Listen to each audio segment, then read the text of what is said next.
मैं विनोद चौधरी एक बार फिर से आपके लिए वीडियो लेकर आया हूँ, जिसमें हम प्रश्नावली 16.3 के जो बाकी के क्वेश्चन बचे हुए हैं वो करते हैं। तो 16.3 के अंदर जो मोस्ट क्वेश्चनों में से है वो क्वेश्चन नंबर है 8। तो क्वेश्चन नंबर 8 के अंदर आपको दे रखा है दो शंकुओं के आधार का व्यास समान है। तो यहाँ शंकु तो अपने पास दो है, लेकिन उनके आधार के व्यास है वो समान है, यानी अगर व्यास समान है उनके तो उनकी त्रिज्याएं भी क्या होगी, बराबर होगी। और तिरछी ऊंचाइयों का अनुपात, तिरछी ऊंचाई या तिर्यक ऊंचाई वो अपन किससे डिनोट करते हैं, एल से करते हैं। तो तिरछी ऊंचाइयों का अनुपात दे रखा है 5:4 और इनमें छोटा और बड़ा शंकु भी बता रखा है। तो छोटा शंकु कौन सा होगा, देखिए शंकु के जो ये वक्र पृष्ठ का क्षेत्रफल है वो पाई आर एल होता है। तो दो शंकु है अपने पास यहाँ पे, अगर दोनों की त्रिज्याएं बराबर है तो दोनों की त्रिज्याएं तो आर है, तो पाई आर तो दोनों में हो जाएगा सेम। अब बाकी बचेगा अल, तो L1 और L2 जो होंगे वो अनुपात आपको 5:4 है। तो बड़ा शंकु कौन सा होगा कि L डिफाइन करेगा यहाँ पे कि L का मान जो बड़ा है वो शंकु बड़ा होगा। तो 5:4 में 5 ये बड़ा अनुपात है, तो ये बड़े शंकु वाले की तिर्यक ऊंचाई का अनुपात है और ये है छोटे शंकु का। तो L1 अनुपात L2 का मान है। तो इसमें पहले वाला शंकु बड़ा होगा, दूसरे वाला शंकु है वो छोटा होगा। तो आप यहाँ पे दोनों की अगर त्रिज्या को R मानते हैं तो R मान सकते हैं, अदरवाइज आप R1 और R2 मान करके दोनों को कह दीजिए दोनों R1 बराबर क्या है R2। तो ये भी आप कर सकते हो। तो यहाँ पे दोनों के आधार का व्यास समान है तो आप दोनों को R1 और R2 मान सकते हो। तो माना दोनों शंकुओं की त्रिज्याएं R1 व R2 तथा तिर्यक ऊंचाई L1 व L2 है। अब जो प्रश्नानुसार क्या है, प्रश्नानुसार R1 के बराबर तो है R2, क्योंकि ये दोनों तो बराबर दिए गए हैं। व्यास समान है तो उनकी त्रिज्या बराबर होगी और तिरछी ऊंचाई का अनुपात 5:4 है, यानी L1 अनुपात L2 का मान कितना है 5:4। तो इसे आप ऐसे भी लिख सकते हो L1 बटा L2 बराबर 5/4। तो एक आपको ये कंडीशन दी गई है। अब छोटे शंकु का वक्र प्रस्थ, तो छोटा शंकु का वक्र प्रस्थ 400 है, तो L1 है वो तो बड़े वाले का, क्योंकि R1 और R2 तो बराबर होंगे। तो पाई आर एल में L1 का जो अनुपात है वो 5 है और L2 का जो है वो 4 है। तो L1 जिसकी तिर्यक ऊंचाई है वो शंकु बड़ा है, तो बड़े शंकु का इसमें तिर्यक ऊंचाई अनुपात ये छोटे शंकु की तिर्यक ऊंचाई है। और आपको छोटे शंकु का वक्र पृष्ठ दिया हुआ है, तो छोटे शंकु का वक्र पृष्ठीय क्षेत्रफल कितना दिया हुआ है 400 सेंटीमीटर स्क्वायर। तो बड़ा शंकु कौन सा है, L1 वाला बड़ा है। तो आप इसका अनुपात दोनों शंकुओं के वक्र पृष्ठ दूसरे का निकालना है आपको, तो बड़े का अनुपात बटा में छोटे का लिख सकते हो आप, क्योंकि L1 बड़े शंकु की तिर्यक ऊंचाई और ये छोटे शंकु की है। तो बड़े शंकु का वक्र पृष्ठीय क्षेत्रफल बटा में छोटे शंकु का वक्र पृष्ठीय क्षेत्रफल। तो बड़े शंकु का वक्र पृष्ठीय पाई आर एल 1 होगा, ये होगा पाई R2 L2। तो अपने पास यहाँ पे R1 के बराबर तो R2 है, तो इस कंडीशन में ये दोनों तो कट जाएंगे, पाई से पाई कट जाएगा, R1 से R2 कट जाएगा।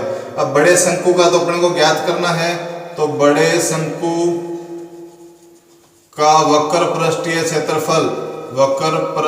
क्षेत्रफल बटा में छोटे वाले का कितना है 400 दिया गया है, तो बराबर L1 बटा L2 बचा है अपने पास यहाँ पे। तो L1 बटा L2 का मान कितना है 5/4। ये बट्टा में 400, तो ये इधर पक्षांतरण होगा तो गुणा में चला जाएगा। तो बड़े शंकु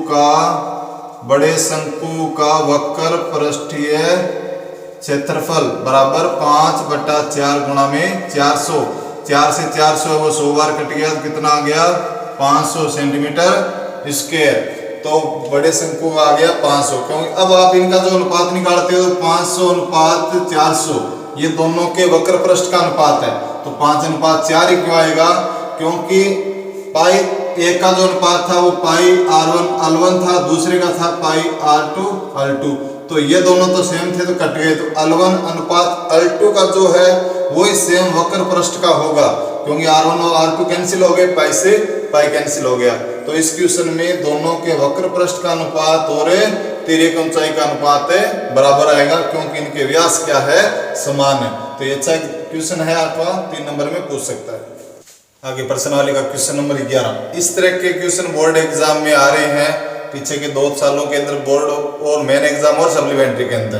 तो इसमें एक शंकु के आकार के बर्तन की त्रिज्या 10 सेंटीमीटर है।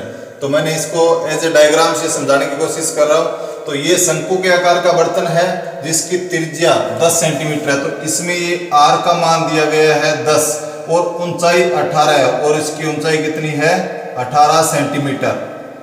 यह पानी से भरा हुआ है, यानी ये बर्तन है शंकु के आकार का जो कि पानी से पूरा भरा हुआ है। इसे 5 सेंटीमीटर त्रिज्या के बेलनाकार बर्तन में उड़ेला जाता है। इस पानी को, ये जो बेलनाकार बर्तन है जिसकी त्रिज्या कितनी है, 5 सेंटीमीटर, इस बर्तन में उड़ेला जाता है। तो बेलनाकार बर्तन में पानी के तल की ऊंचाई ज्ञात कीजिए। तो इसने ये नहीं कहा है कि ये जब बेलनाकार बर्तन में उड़ेला तो ये पूरा भर गया है, ये हो सकता है आधा भर गया है, आधे से भी कम है, आधे से ज्यादा भी भर गया है। तो इसमें जितना लेवल आया पानी का वो आपको ऊंचाई ज्ञात करनी है। तो यहाँ पे इस बर्तन में मान लीजिए अपन ने यहाँ पे जो है इसकी अच ऊंचाई तक आया है, तो इस बर्तन के अंदर इसकी ऊंचाई तो पानी की अच हो गई है, जो कि इतने भाग में बेलनाकार आकृति बनाएगा। और इसकी त्रिज्या जो R है तो वो यहाँ पर भी इसकी त्रिज्या आ रही है, तो इतने बर्तन के अंदर तो ये त्रिज्या R, ये भी कितनी होगी, 5, और इसकी ऊंचाई को कैपिटल H से डिनोट कर रहे हैं, क्योंकि इसको स्मॉल r और स्मॉल h से डिनोट कर दिया है, तो इसको कैपिटल R और कैपिटल H से डिनोट कर रहे हैं। तो इसमें R का मान 5 दिए गए, H ज्ञात करना है। इस कंडीशन में इस बर्तन से दूसरे बर्तन में पानी को उड़ेला जा रहा है, तो दोनों के आयतन क्या होंगे, बराबर होंगे। एक चीज से पिघला करके दूसरी चीज बनाई जा रही है तो उनके आयतन बराबर होंगे। तो यहाँ पर ये बर्तन खाली करके इसको दूसरे बर्तन में पानी को डाल दिया गया है, तो यहाँ दोनों बर्तनों में जो पानी का आयतन है वो क्या होगा, बराबर होगा। तो आपको दोनों के आयतनों का मान बराबर रखना है। और इसके बाद इसमें एक H अननोन होगा, क्योंकि R और H इसमें तो दोनों मान है अपने पास, इसमें R है H नहीं है, तो ये H का मान अपन ज्ञात कर लेंगे। तो यहाँ पर एक ही बर्तन भर रहा है। आगे ऐसे भी क्वेश्चन आएंगे कि एक बर्तन से पानी को बहुत सारी बेलनाकार जो बोतल है उसमें डाला जा रहा है, तो बोतलों की संख्या पूछ लेता है। कई बार बोतलों की संख्या दे देगा, कह देगा प्रत्येक बोतल की त्रिज्या का मान ज्ञात कीजिए। तो वहां पे जो आगे क्वेश्चन आएंगे अलग टाइप को वो अपन करेंगे। तो अभी इस क्वेश्चन के अंदर सबसे पहले अपन, तो यहाँ पर अपन लिखेंगे सबसे पहले शंकु के आकार के जो बर्तन है उसकी त्रिज्या और ऊंचाई लिख देंगे। तो शंकु के आकार के बर्तन की त्रिज्या, तो इसमें अपन इसको स्मॉल r से लिखा है। स्मॉल r का मान कितना है, 10 सेंटीमीटर। और शंकु के आकार के बर्तन की ऊंचाई को अपन ने स्मॉल h से डिनोट किया है, तो वो है 18 सेंटीमीटर। और यह जो बेलनाकार बर्तन है इसमें, तो बेलनाकार बर्तन की त्रिज्या का मान आपको ध्यान है, त्रिज्या कैपिटल R का मान कितना है, 5 सेंटीमीटर।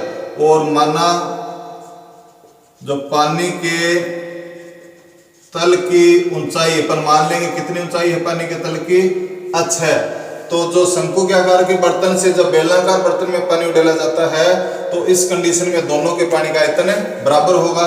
तो यहाँ पर आप लिख दीजिए लाइन कि चूंकि शंकु के आकार के बर्तन से, शंकु के आकार के बर्तन से पानी बेलनाकार बर्तन में उड़ेला जाता है, तो शंकु का आयतन बराबर बेलनाकार बर्तन में पानी का आयतन, तो दोनों के आयतन बराबर होंगे। तो शंकु वाले जो बर्तन में पानी था उसका आयतन का सूत्र क्या होगा, 1/3 पाई, इसकी त्रिज्या R थी, R² H बराबर इसका आयतन क्या होगा, पाई, इसमें कैपिटल R माना है तो कैपिटल R² H। अब यहाँ पर जो वैल्यू अपने पास है, देखो पाई से तो पाई कैंसिल हो जाएगा। अब 1/3 इंटू में R का मान कितना है, 10 इंटू में 10 हो जाएगा, स्क्वायर है, और h का मान कितना है 18 बराबर। इधर r का मान अपने पास कितना है 5 का स्क्वायर यानी 5 × 5 और इंटू में h ज्ञात करना है। तो यहाँ 3 की टेबल से 18 है वो 6 बार कट गया। अब जो यहाँ पे है 10 × 10 इंटू में 6 और इधर से दो 5 × 5 है वो दोनों ही साइड आएंगे ये, तो ये इसके बट्टा में आ जाएंगे 5 × 5। तो किसका मान आ जाएगा h का। तो 5 से 10 दो बार कट गया, ये 5 से 10 दो बार, तो 2 दूनी 4 का इंटू 6 से करेंगे तो 24 आ गया। तो h का मान कितना आ गया 24। तो बेलनाकार जो बर्तन में पानी के तल की ऊंचाई कितनी हो गई है 24 सेंटीमीटर। तो अतः बेलनाकार बर्तन में पानी के तल की ऊंचाई बराबर है 24 सेंटीमीटर। तो इस तरह का क्वेश्चन है वो बोर्ड एग्जाम में पूछा जा रहा है 3 नंबर के अंदर। तो एक चीज से कई बार दूसरी चीज बनाना या एक बर्तन से पानी को दूसरे बर्तन में डालना, तो ये टाइप का क्वेश्चन बोर्ड में पूछा जा रहा है। तो इसको आप अच्छी तरह से देख लीजिएगा। आगे क्वेश्चन नंबर 12 2 नंबर में आ सकता है, अच्छा क्वेश्चन है ये। 14 सेंटीमीटर भुजा के घन से एक बड़े से बड़ा शंकु काटा जाता है। तो बड़े से बड़े शंकु अगर किसी घन में से काटा जा रहा है तो घन के अंदर जो घन का आधार है, तो आधार किस आकार का होता है, ये वर्ग के आकार का होता है। और घन के आधार उसकी जो चारों भुजाएं होगी उसमें इस शंकु का जो ये परिधि बनेगी, ये परिधि इसकी चारों भुजाओं को छुएगा। ऐसा क्वेश्चन अपने प्रश्नावली 15.3 में था, जिसमें एक वर्ग के अंदर वर्त बना हुआ था। तो इस कंडीशन में इसका जो व्यास है वो इसकी भुजा के बराबर होगा। यानी बड़े से बड़े शंकु कब काटा जाएगा, जब शंकु का जो आधार का व्यास है वो घन के जो भुजा है उसके बराबर होगा और उसकी ऊंचाई है शंकु की वो इस घन की जो भुजा है उसके बराबर होगी, क्योंकि घन में लंबाई चौड़ाई और ऊंचाई तीनों बराबर होती है। तो यहाँ पे इसमें जो आधार का व्यास बनेगा वो घन की भुजा के बराबर ही होगा। तो अपन यहाँ पे इसके सॉल्यूशन के अंदर घन की भुजा लिख देंगे। सबसे पहले घन की भुजा बराबर, घन की भुजा कितनी है 14 सेंटीमीटर।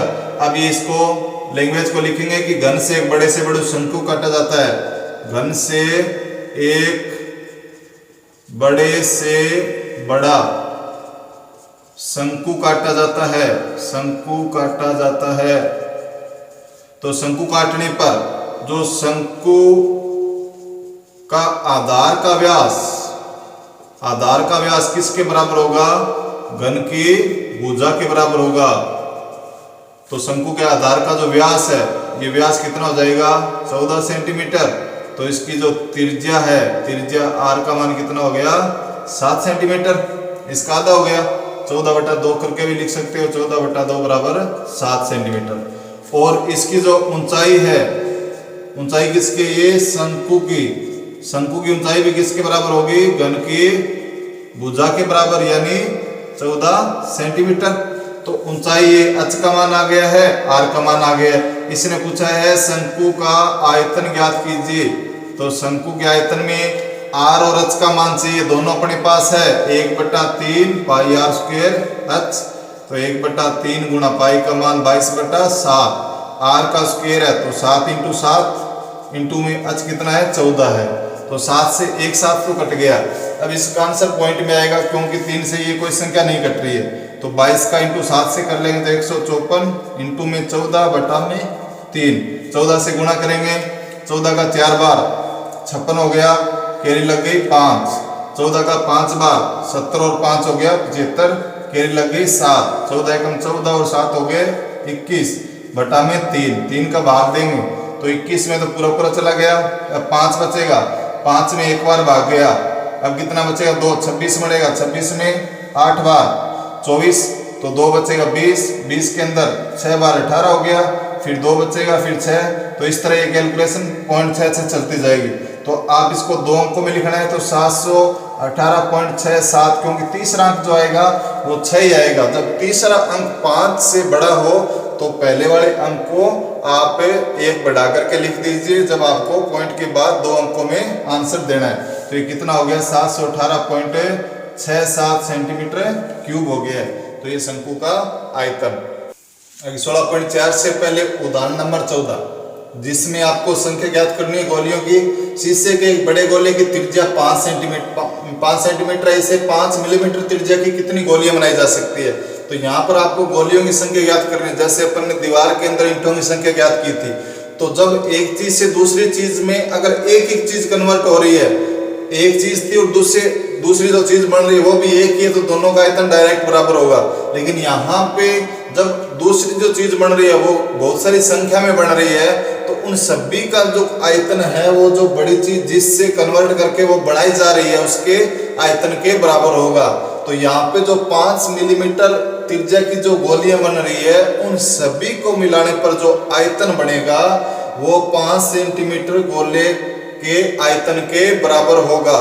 तो इस कंडीशन में आप जब गोलियों की संख्या निकालोगे तो बड़े गोले के आयतन में छोटे गोले के आयतन का भाग देंगे अपन। तो यहाँ पर दोनों का आयतन अपन ज्ञात करेंगे। तो शीशे के ये बड़ा गोला है और ये है गोली है। तो शीशे के बड़े गोले की त्रिज्या, इसकी त्रिज्या को अपन कैपिटल आर मान लेते हैं। तो ये कितना है 5 सेंटीमीटर। अब यहाँ पर आप देखिए सेंटीमीटर और मिलीमीटर है।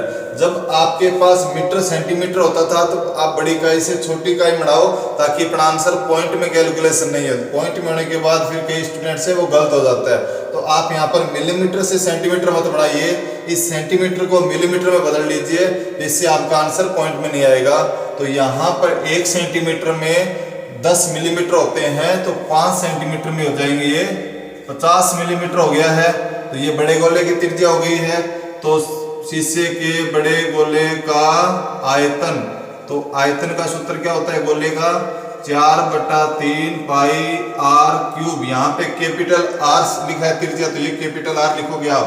तो आप यहाँ पे 4/3 इंटू में ये पाई है और आर का जो मान है वो कितना है 50। तो ये 50 इंटू 50 इंटू 50। तो यह आयतन इसको एज इट इज पढ़ा रहने दीजिए। ये किस में है मिलीमीटर क्यूब में है, क्योंकि उसमें भी 4/3 पाई आएगा तो उसे कैंसिल हो जाएगा। या पाई का मान 22/7 रखो तो रख सकते हो आप। तो इसमें आप कैंसिल नहीं करना, इसको एज इट इज रखना है। अब जो ये बड़े गोले के बाद 5 सेंटीमीटर त्रिज्या की कितनी गोलियां बनाई जा सकती है, तो छोटी गोली की त्रिज्या तो इसको स्मॉल आर से लिख देंगे। स्मॉल आर कितना है 5 मिलीमीटर। तो छोटी गोली का आयतन का सूत्र 4/3 पाई स्मॉल आर क्यूब। तो ये 4/3 इंटू पाई इंटू ये कितना है 5 है 3 बार, तो 5 इंटू 5 इंटू 5। तो ये सेमी क्यूब हो, ये मिलीमीटर क्यूब हो गया।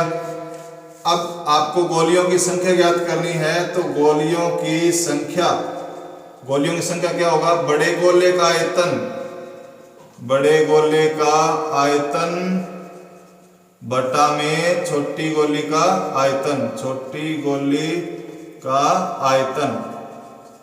तो बड़े गोले का जो आयतन है वो कितना है 4/3 इंटू पाई इंटू में 50 इंटू 50 इंटू 50 बटा में छोटी गोली का कितना है 4/3 into pi into 5 into 5 into 5। तो ये पाई से पाई कैंसिल, 4/3 से 4/3।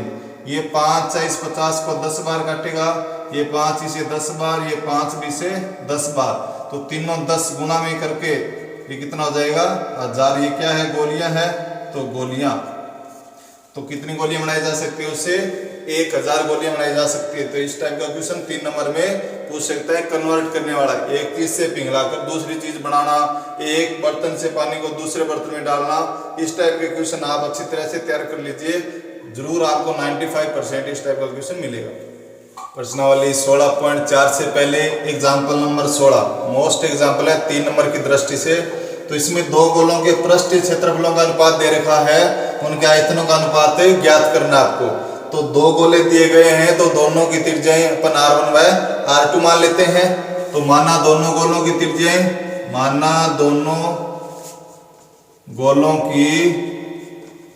दोनों गोलों की त्रिज्याएं R1 व R2 है। तो दोनों गोलों के पृष्ठीय क्षेत्रफल का अनुपात दिया हुआ है। तो दोनों गोलों के पृष्ठीय क्षेत्रफल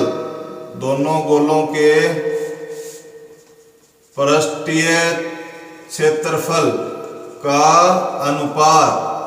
तो अनुपात क्या होगा, दोनों का पृष्ठीय क्षेत्रफल है, तो आप इस क्वेश्चन को ऐसा भी लिख सकते हो, पहले गोले का पृष्ठीय क्षेत्रफल बटा में दूसरे गोले का पृष्ठीय क्षेत्रफल, या उस लैंग्वेज अगर वो बड़ी लग रही है तो आप इसका आगे डायरेक्ट फॉर्मूले में लिख सकते हो, दोनों गोलों के पृष्ठीय क्षेत्रफल का अनुपात। तो दो गोले हैं तो पहले गोले का तो क्या हो जाएगा 4 पाई r स्क्वायर होता है, तो इसकी त्रिज्या r1 है तो 4 पाई r1 स्क्वायर हो गया, दूसरे की 4 पाई r2 का स्क्वायर हो गया। ये हो गया पृष्ठीय क्षेत्रफल का अनुपात। या इसको आप यहाँ पे बराबर मान रख दो, 4 बटा में 9 है, तो इस जगह पे आप इसके दोनों फॉर्मूले लिख दो, 4 पाई r1 स्क्वायर बटा में 4 पाई r2 स्क्वायर बराबर कितना है 4 बटा में 9।